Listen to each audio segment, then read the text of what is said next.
When doing lip syncing with cutout animation, what we do is we sync the mouth to specific phonetic shapes. We are not going to be syncing to individual letters, so you don't have to spell out the words. Instead, what we recognize is there are about 8 phonetic shapes or phonetic sounds that we have to create mouth shapes for, and that will allow us to then speak most instances.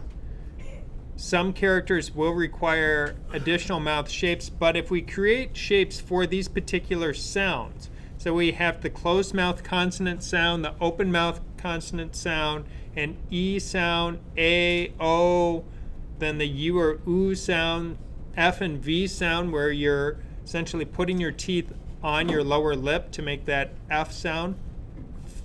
And then the L sound, because L is a little bit different. L, the tongue has to be pressed up against the back of the upper teeth or the top of the mouth. So recognizing that we make specific sounds when we're speaking allows for things like the Bad Lip Reading YouTube channel, which is awesome.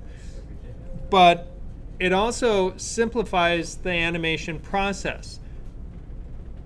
We just have to create these 8 separate mouths, plus we will need one neutral mouth, the mouth that is the non-speaking generic. This is the character's mouth at rest, which could be an open. Typically it is a closed mouth that we use. You will see in the handout that there's A, B, C, D, E, F, G, then there's the extra for the L sound. These letters don't correspond to the sounds. They correspond to a naming convention that we need to use within Harmony. So Harmony is going to be looking for us to label the mouth for the closed consonant sound with the letter A. It's going to be looking for us to label the open consonant sound with the letter B, C, D, E, F, G, etc. Harmony doesn't automatically lip sync in the L sound, those liquid sounds.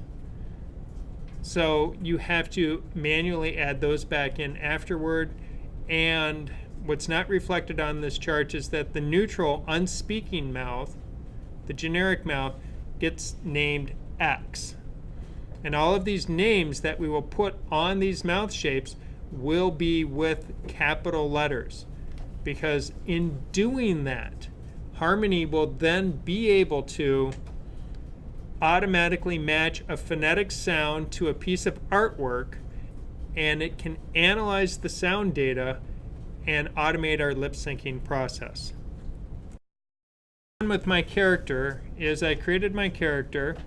My different facial parts are on separate layers so they can all be animated and moved independently of each other. I have on the mouth layer the different mouth shapes. Now if I look in my drawing library, I will see that the first mouth here, this is my closed consonant sound, closed consonant sound, gets a designation of A on it, and we will cover the naming process and how that works so you can lip sync your own characters. Then we can look at the next frame, so we can see how that could be B, it can be C, D. And on some of these, looking in the library, you will also notice that some chin modification has happened as well on the artwork, so that it allows for the mouth to extend out for the lower jaw moving downward. And we can see there's the L sound with the tongue hitting the back of the teeth. So I have my A, B, C, D, E, F, G, then L, and then my final neutral mouth, which is X. So to create mouths, or to create additional mouths, what this requires us to do is to simply create an empty drawing, and when we have that empty drawing,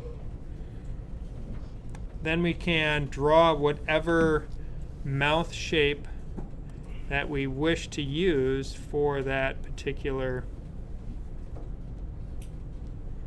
endeavor. So if I wanted or needed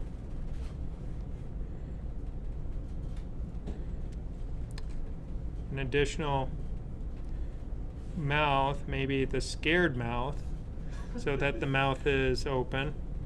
Now I already have my additional colors that I've created here while creating artwork in the first place.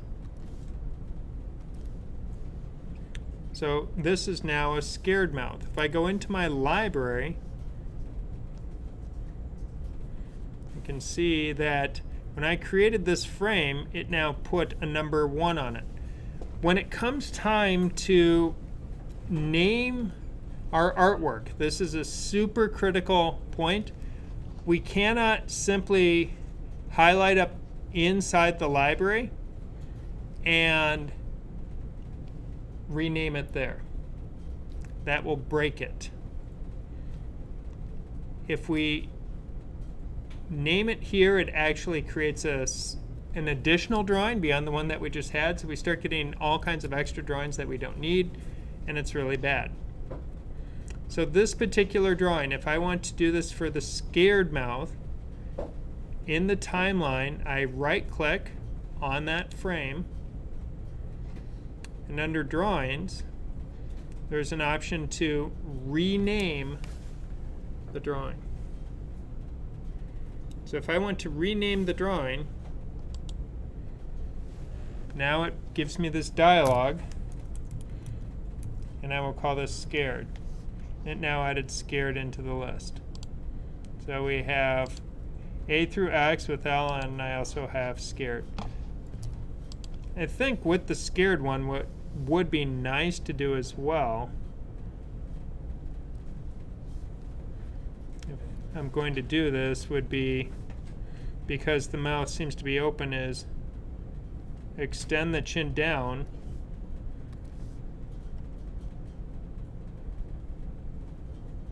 I can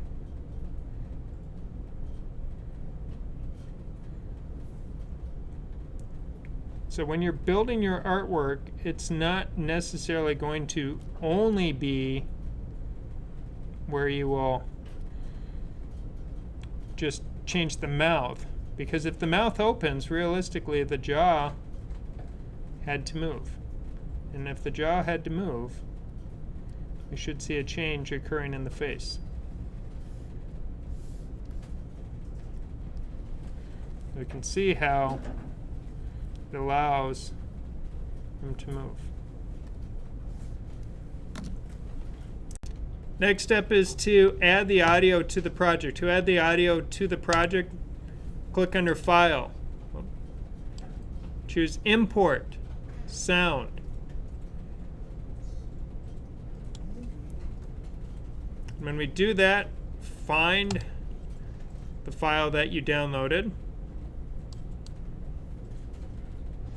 and it puts it in the timeline.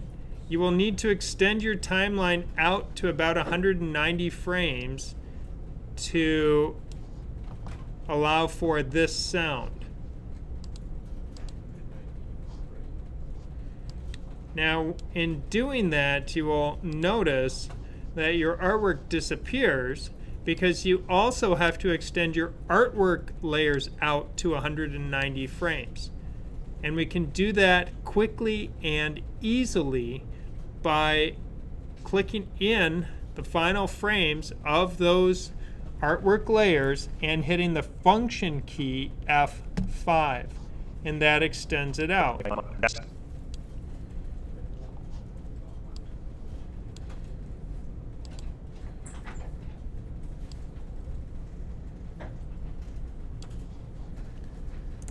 With the sound extended out in the timeline, with my artwork extended out in the timeline, the next step to get this to work is I right-click on the waveform in the timeline, and we'll see there's an option called Lip Sync. The first thing I do is choose Auto Lip Sync Detection. When I do this, it analyzes the audio for the phonetic sounds. And if you finish, you're like, wait, did I do that right? Do it again. Doesn't hurt anything. Right click, lip sync, auto lip sync. Whoop, wrong one. Auto lip sync detection. It analyzes. We're good. We do it at the.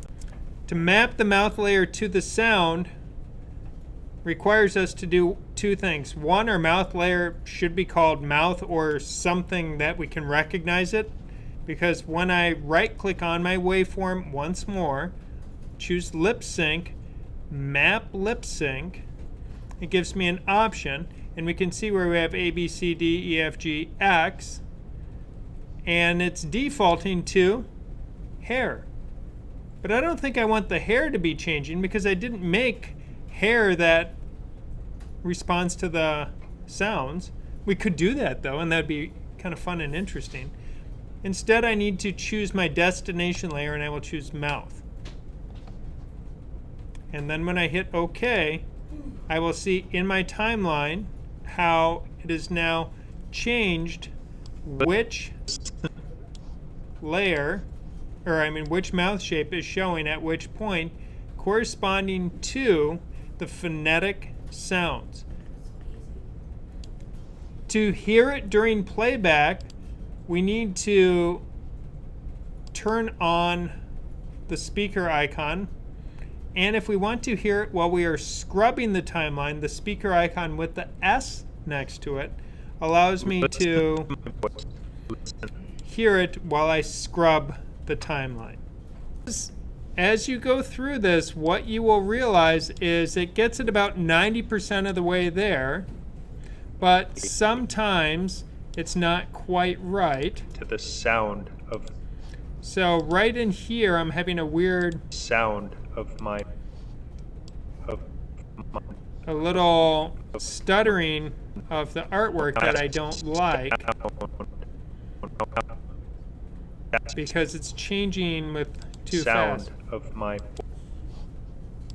Right about here. My voice.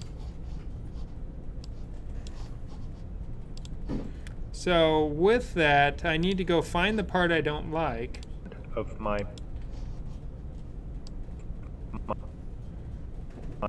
Because this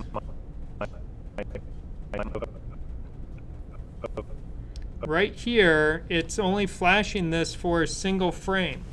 And and it makes a weird little strub, or kind of strobing effect.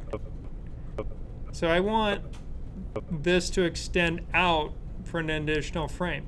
And what I can do is go change it to the mouth shape that I want to extend that out, so it's now showing it for 2 frames instead of 1, so it doesn't flash quite as quick. Of my voice. And it's still not quite right. But I'm going to go to my scared voice or face just for fun.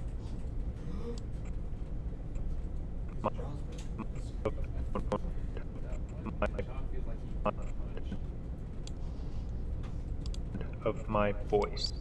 And it almost actually works in there with the sound, but we can manually change it by changing it based on what our library mouth shapes are.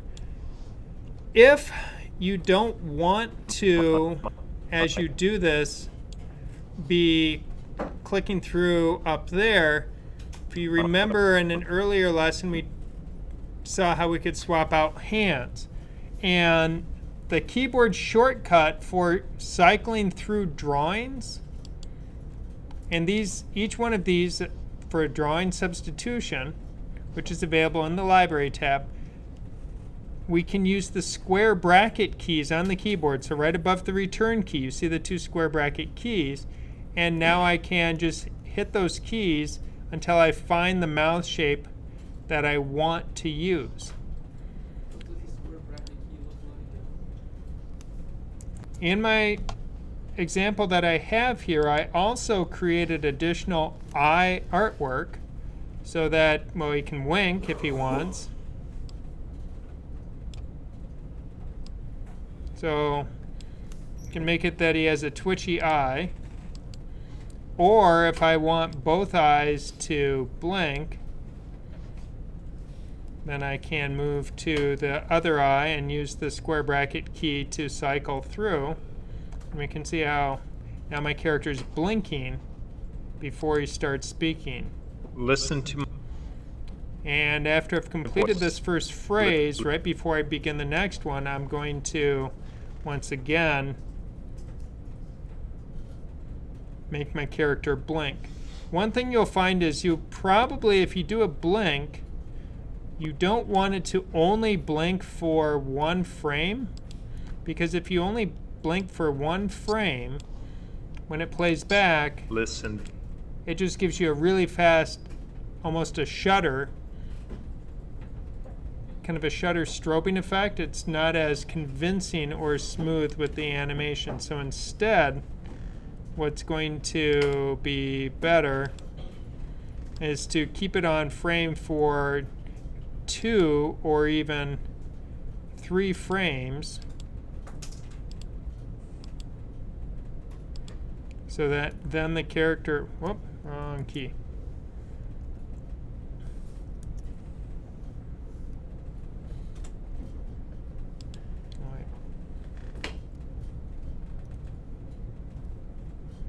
Alright, I sent my character in the wrong direction there. So now he closes his eyes a little bit longer, Listen very. because even 3 frames is, Listen very. it's better than 1 frame, 3 or even 4, but you never want to do a blink for less than 2, otherwise it just strobes. It doesn't give you that convincing.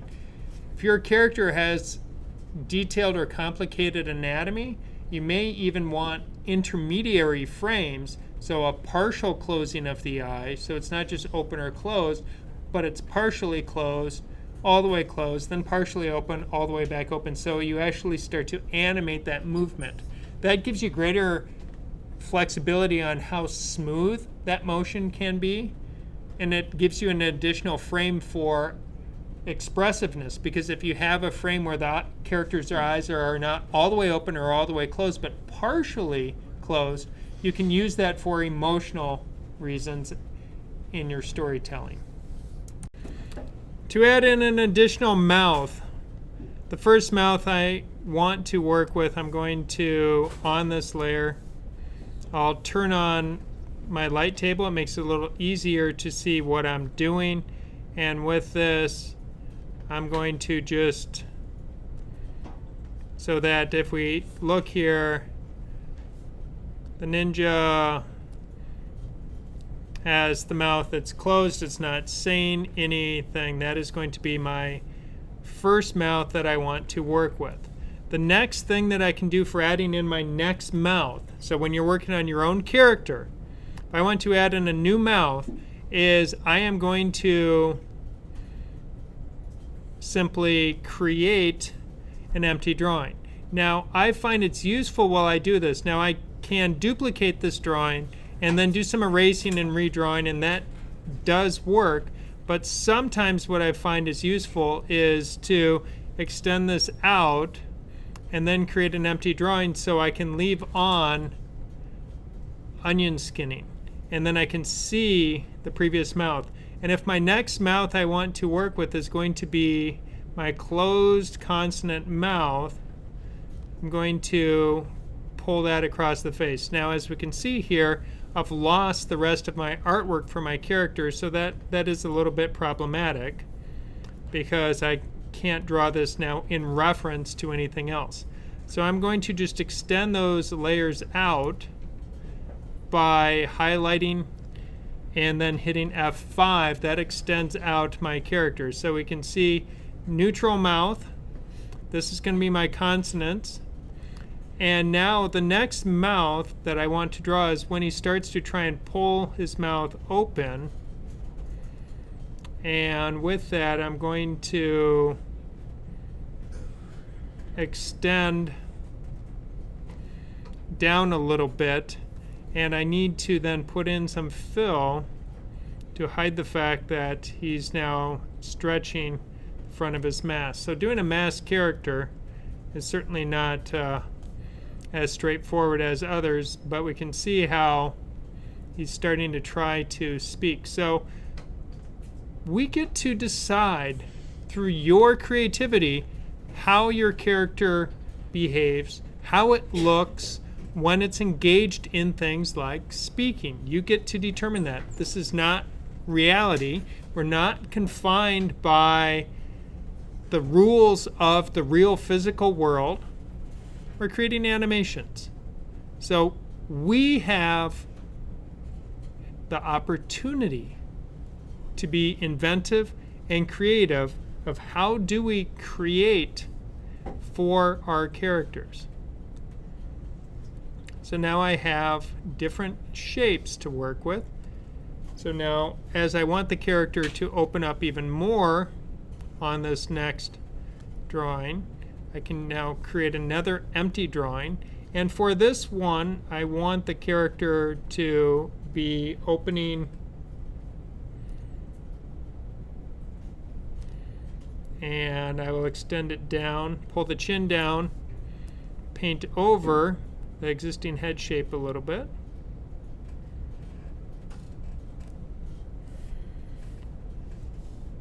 And we repeat the process. So this is my neutral, closed consonant, open consonant, and now on this drawing it's going to be for the E sounds. Now for the A sounds, I'm going to make this one a little bit more pointed as the chin comes down.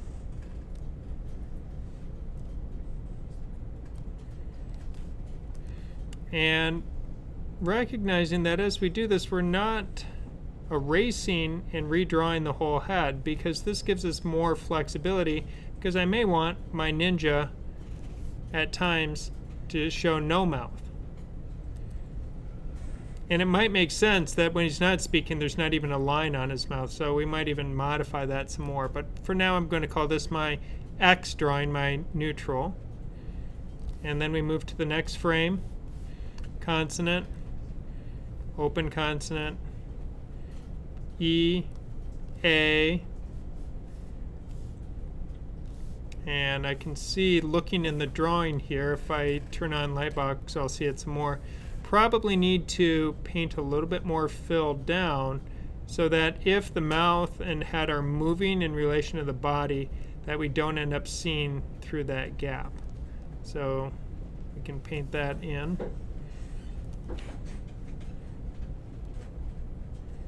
This is, and the nice part is there's no, it's not a big deal to cycle through, and I have to clean up a few of the others, but that's all right. And now the O sound, to figure out what the O sound should look like, create an empty drawing.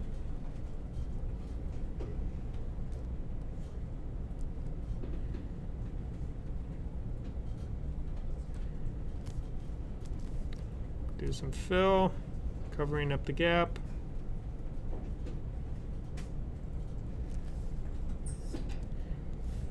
And then to make the U sound on the next drawing,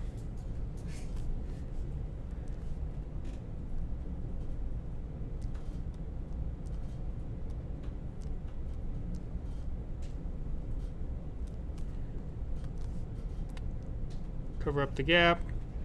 And the two parts of doing the artwork and then naming the artwork, it's nice to just separate those out. So for this one, I'll just go where he's now kind of biting down on his lip for the F sound. And I'm going to skip making an L mouth for now, because I don't think we really, not going to worry too much about that.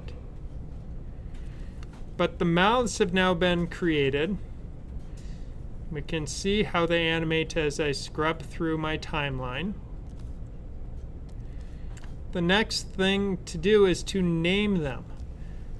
Now as I go to name each mouth, I right click on the frame in the drawing, go to drawings, and it says rename drawing, Command D. The first drawing is going to be a capital letter X, that's my neutral mouth. My next drawing will be capital letter A. And if you look up here, you see how they're now actually going to the end of the line. Again, do not ever rename your drawings up here because that creates extra drawings and messes up the process.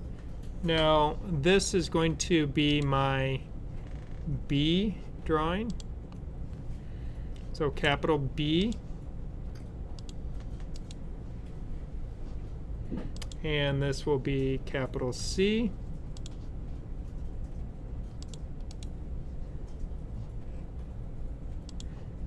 This is now my capital D.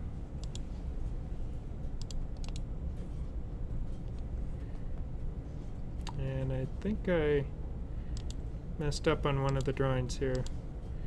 X, A, B, C, D, E. All right, so this will be E.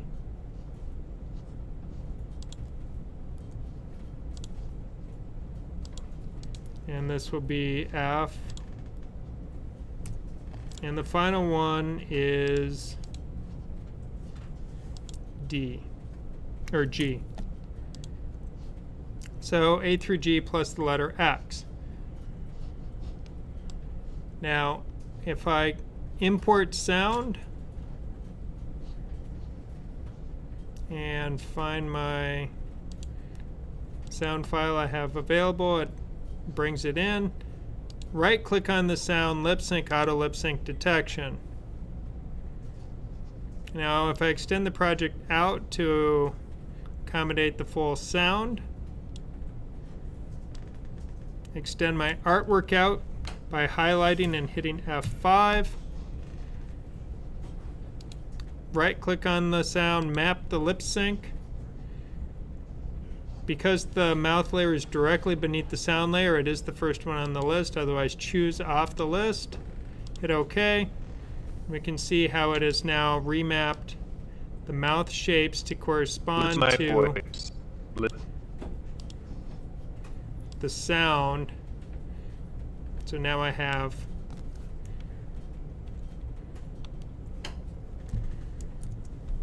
I'm talking little ninja here.